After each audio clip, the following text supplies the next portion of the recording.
Hello everyone, আজকে আমরা দেখব the villainess is adored by the prince of the neighbour কিংডমে ৬ নম্বর পর্বের এক্সপ্লেনেশন। তাহলে আর দেরি কেন, চলো শুরু করা যাক আজকের এক্সপ্লেনেশন। আর হ্যাঁ, ভিডিওটা লাইক আর চ্যানেলটা সাবস্ক্রাইব করতে একদম ভুলো না কিন্তু। তো এপিসোডের শুরুতেই আমরা দেখি ফরেস্ট ফেরিদের রাজার সাথে দেখা হবার পর টিয়ারার অবস্থা তো লিটারালি দেখার মতো। সে প্রথমে বেশ অবাক হলেও কোনো মতে নিজেকে সামলে নিয়ে বিনয়ের সাথে তাকে সম্মান জানায়। পরিচয় পর্ব শেষ হওয়ার পর রাজা তাকে একটা অদ্ভুত অনুমতি দেয়, আর সেটা কি জানো? তাকে কোনো উপাধি ছাড়া শুধু কিথ নামে ডাকার পারমিশন। একজন রাজাকে সরাসরি তার নামে ডাকা, ব্যাপারটা কিন্তু বেশ বড়। আর ঠিক তখনই কিথ একটা জিনিস খেয়াল করে। সে দেখে জঙ্গলের পরীরা টিয়ারার প্রতি কেমন যেন একটা অস্বাভাবিক স্নেহ দেখাচ্ছে। এই কথা শুনে টিয়ারা অবাক তো হয়, কিন্তু সাথে সাথে কৃতজ্ঞতাও জানায়, কারণ সে নিজেও ব্যাপারটা বেশ ভালোভাবেই অনুভব করছিল। এরপর রাজা যখন তাকে মাথা তুলতে বলে, তার দৃষ্টি যেন টিয়ারার ওপর আটকে যায়। সে একদম শান্ত গলায় বলে, তোমার আত্মাটা খুবই অদ্ভুত আর সুন্দর। আর এই একটা কথাতেই টিয়ারার রীতিমতো কেঁপে ওঠে। কিথ বুঝিয়ে বলে তার আত্মার স্নিগ্ধতাই নাকি সবাইকে এভাবে আকর্ষণ করছে। আর আমাদের টিয়ারা, সে তো ঘাবড়ে গিয়ে ভাবছে হয়তো তার দেওয়া মিষ্টির কারণেই পরীরা এমন করছে। বুঝতেই পারছো মেয়েটা কতটা ইনোসেন্ট। কিথ আবারও নিয়মকানুন ভেঙে তাকে নাম ধরে ডাকতে বলে। টিয়ারা মনে মনে একটু বিরক্তই হয়। মজার ব্যাপার হলো কিথ মিষ্টিগুলো দেখেই চিনে ফেলে। অ্যান্ড গেস হোয়াট, সে সাথে সাথেই বুঝতে পারে এগুলো টিয়ারার জাদুতে তৈরি। টিয়ারাও স্বীকার করে নেয় যে তার জাদুর শক্তি বেশ দুর্বল, যা শুধু মিষ্টিতেই মেশানো যায়। কিথ মিষ্টিগুলো গ্রহণ করে, তার স্বাদের এমন প্রশংসা করে যা শোনার মতো। এরপর সে বলে পরীরা কোনো প্রথা দিয়ে বাঁধা নয়, তারা স্বাধীন। এই কথা শুনে টিয়ারার মনে হয়, বাহ, এই স্বাধীনতাটা কত সুন্দর। যদি আমিও পারতাম এমন কোনো বাঁধন ছাড়া বাঁচতে। কিথ যেন তার মনের কথাটাই পড়ে ফেলে। সে আলতো করে টিয়ারার মাথায় হাত রেখে আশ্বাস দেয়, যদি টিয়ারা কখনো একা বোধ করে তবে সে যেন তার উপর ভরসা রাখে। এরপর সিন শিফট হয় আর আমরা দেখি মেরিন ফোর্স প্রাসাদ। প্রিন্স অ্যাকোয়াস্টেট দেখা করে লেডি ইসিলার সাথে। অ্যাকোয়া জানায় যে সে টিয়ারাকে সেরা উপহারটা দিতে চায়, তাই নিজেই একটা হেয়ার অর্নামেন্টের কাজ হাতে নিয়েছে। আর ঠিক তখনই এলিয়েট এসে ফাঁস করে দেয় যে অ্যাকোয়া সারা রাত জেগে অর্নামেন্টটি ডিজাইন করেছে। এই কথা শুনে ইসিলার মনে হয় টিয়ারা এমন একজনের ভালোবাসা পেয়েছে যে তার জন্য এতটা ভাবে।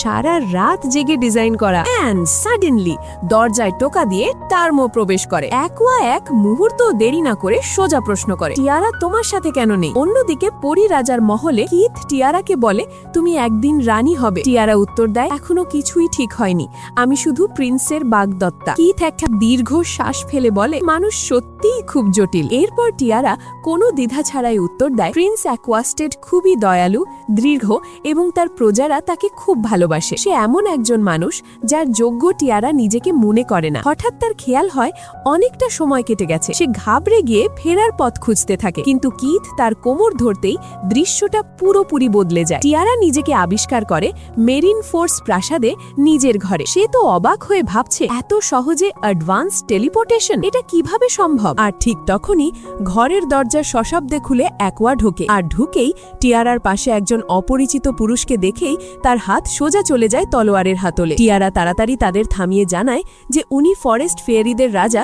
কি সত্যিটা জেনে অ্যাকোয়া ক্ষমা চায় ঠিকই, কিন্তু পরক্ষণেই টিয়ারাকে নিজের বাহুতে জড়িয়ে দৃঢ়ভাবে বলে, আমার ফিয়ান্সের এতটা কাছে আসাটা আপনার কিন্তু একদমই উচিত হয়নি। কিথ তো এই পুরো দৃশ্যটা বেশ উপভোগ করে, যদিও টিয়ারা স্পষ্ট করে দেয় যে এই ভুল বোঝাবুঝিটা কিথের নিজেরই তৈরি করা। টিয়ারাকে এভাবে ফরেস্ট ফেয়ারিদের রাজাকে নাম ধরে ডাকতে শুনে অ্যাকোয়া এক মুহূর্তের জন্য লিটারালি স্তব্ধ হয়ে যায়। কিথ এবার যাওয়ার জন্য প্রস্তুত হয়। সে আলতো করে টিয়ারার হাত ধরে শান্ত স্বরে কথা দেয়, যদি জীবন কখনো খুব কঠিন মনে হয় তাহলে আমায় ডেকো। এরপর সিন শিফট হয় আর আমরা দেখি অ্যাকোয়া টিয়ারাকে আলতো করে তুলে নিয়ে সোফায় বসায় এবং একদম শান্ত গলায় জানায় যে টার্মো তাকে সব বলেছে। টিয়ারা বারবার ক্ষমা চাইতে থাকে। অ্যান্ড ভাই, এরপর অ্যাকোয়া তীব্রভাবে তার দিকে ঝুঁকে আসে। এই কাছে আসার মধ্যে রাগ ছাড়াও ছিল তীব্র অধিকার বোধ আর গভীর জেলাসি। টিয়ারার সাথে সাথে বুঝে যায় সে কিথকে নাম ধরে ডাকায় অ্যাকোয়াও এখন ঠিক ততটাই ঘনিষ্ঠতা চাইছে। সামান্য দ্বিধার পর টিয়ারা অবশেষে ডাকে, অ্যাকোয়া। আর এই একটা ডাক শুনেই অ্যাকোয়ার মুখে হাসি ফুটে ওঠে। সে স্বস্তির নিঃশ্বাস ফেলে টিয়ারাকে শক্ত করে জড়িয়ে ধরে। কয়েকদিন পর টিয়ারার শিক্ষিকা তার অসাধারণ অগ্রগতির প্রশংসা করেন। অ্যাকোয়া এসে জানতে পারে টিয়ারা 6 মাসের কোর্স মাত্র 1 মাসেই শেষ করে ফেলেছে। দারুণ না? অ্যাকোয়া তখন তাকে নিজের কাজ থেকে দেখার আমন্ত্রণ জানা, যাতে সে তার ভবিষ্যৎ ভূমিকা ভালোভাবে বুঝতে পারে।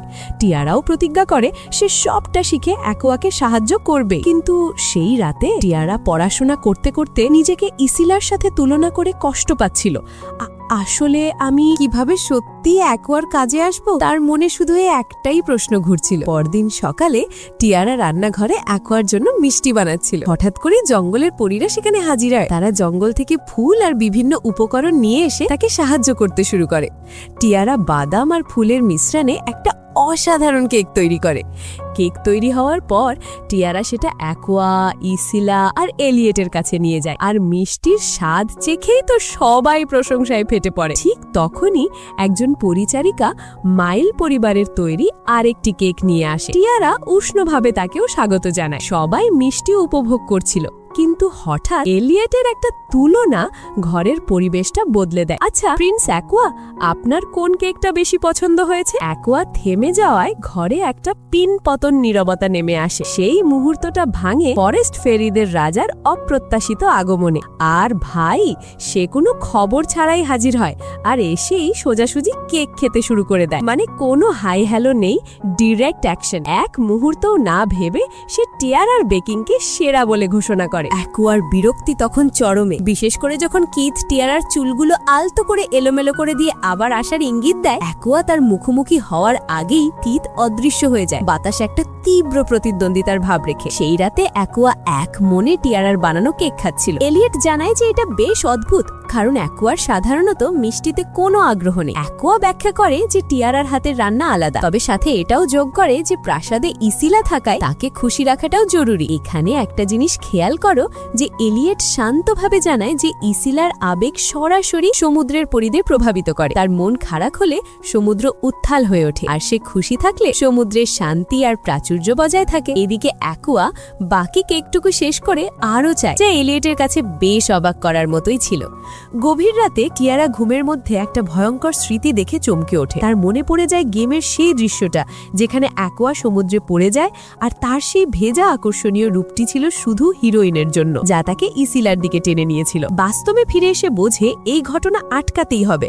অ্যাকোয়াকে কোনোভাবেই ইসিলার সাথে সমুদ্রে যেতে দেওয়া যাবে না। পরদিন সকালে অ্যাকোয়া সামুদ্রিক পরিদর্শনের কথা বলতে টিয়ারা বিচলিত হয়ে পড়ে। তার দ্বিধা দেখে অ্যাকোয়া সত্যিটা বলতে বললে টিয়ারা অনেক সাহস জুগিয়ে বলে, আমি চাই না তুমি সমুদ্রে যাও। বিন্দুমাত্র দ্বিধা না করে অ্যাকোয়া রাজি হয়ে যায় এবং জানিয়ে দেয় টিয়ারার চেয়ে গুরুত্বপূর্ণ আর কিছুই নেই। এরপর ঠিক হয় পরিদর্শনে এলিয়েট যাবে। তারা দুজনে এলিয়েটকে ডাকতে যাওয়ার পথে রোজ গার্ডেনে থামে। আর এখানেই ঘটনাটা ঘটে। রোজ গার্ডেনে ইসিলা সাদা গোলাপের একটি ঝাড়ের কাছে গিয়ে বলে, ফুলগুলো টিয়ারার চুলে সুন্দর লাগবে। কিন্তু সেই ফুলগুলোর দিকে এগোতেই এক দমকা হাওয়ায় ভারসাম্য হারিয়ে ফেলে। অ্যাকোয়া তাকে বাঁচাতে গিয়ে নিজেই ফোয়ারায় পড়ে যায়। ভেজা অ্যাকোয়াকে দেখেই টিয়ারার বুকের ভেতরটা কেঁপে ওঠে। এই দৃশ্যটা হুবহু তার দেখা সেই গেমের দৃশ্যের মতো। তার মনে হয় সে যতই চেষ্টা করুক নিয়তিকে হয়তো বদলানো যায় না। ইসিলা অ্যাকোয়ার দিকে ছুটে যেতেই টিয়ারা চোখে জল নিয়ে সেখান থেকে চলে যায়। নিজের ঘরে বসে তার মন অনুশোচনায় ভরে যায়। সে কথা দিয়েছিল পালাবে না, কিন্তু ভয় পেয়ে ঠিকই পালিয়ে এলো। আর ঠিক তখনই কিথ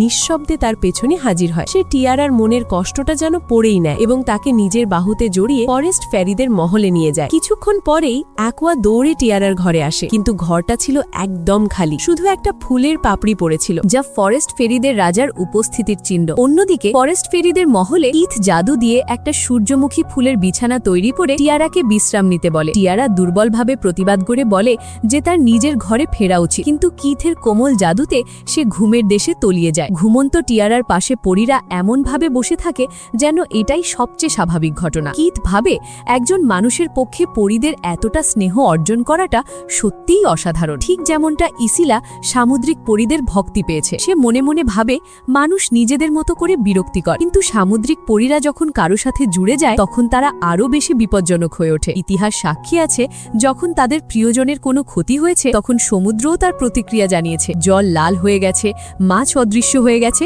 আর প্রবালের রাজ্য ধ্বংস হয়ে গেছে। এই প্রাচীন স্মৃতিটা তার মনে এখনো গভীরভাবে গেঁথে গেছে। এদিকে মেরিন ফোর্স প্রাসাদে টিয়ারাকে খোঁজার জন্য রীতিমতো হইচই পড়ে যায়। অ্যাকোয়া প্রাসাদের সবচেয়ে গভীর এবং নিষিদ্ধ অংশে চলে যায়। সে বিশ্বাস করে যে রাজ পরিবারের নিষিদ্ধ বইগুলোর মধ্যেই পরী রাজার রাজ্যে পৌঁছানোর পথ পাওয়া যাবে। সে বাকিদের অপেক্ষা করার আদেশ দিয়ে জাদু দিয়ে বন্ধ দরজা খুলে একাই সেই গোপন ঘরে প্রবেশ করে। সেখানে পুরনো নথি ঘাঁটতে ঘাঁটতে সে হতাশায় ডুবে যাচ্ছিল। পাতার পর পাতা শুধু সমুদ্রের কথা, জঙ্গলের বিষয়ে প্রায় কিছুই নেই। হঠাৎ একটা লাইন তার চোখ আটকে দেয়। ফরেস্ট ফেরিদের রাজার সিংহাসনে পৌঁছানোর পথ প্রাসাদের ভেতর থেকেই শুরু হয়। এটা বোঝার সাথে সাথে সে বুঝতে পারে যে এটা রানীর ঘরের দিকে ইঙ্গিত করছে। অ্যান্ড সাডেনলি কিথ নিঃশব্দে তার পেছনে এসে দাঁড়ায়। অ্যাকোয়া বুঝতে পারে তাকে ইচ্ছে করেই এখানে আনা হয়েছে। কিথ একদম স্পষ্ট ভাষায় জানায় সে টিয়ারাকে নিজের কাছেই রাখতে চায়। রাগে অ্যাকোয়া এগিয়ে যাবার আগেই কিথ আবারও অদৃশ্য হয়ে যায়। দূরে টিয়ারার শান্তিতে ঘুমাচ্ছিল। তার চারপাশে ঘনিয়ে আসা এই বিপদ সম্পর্কে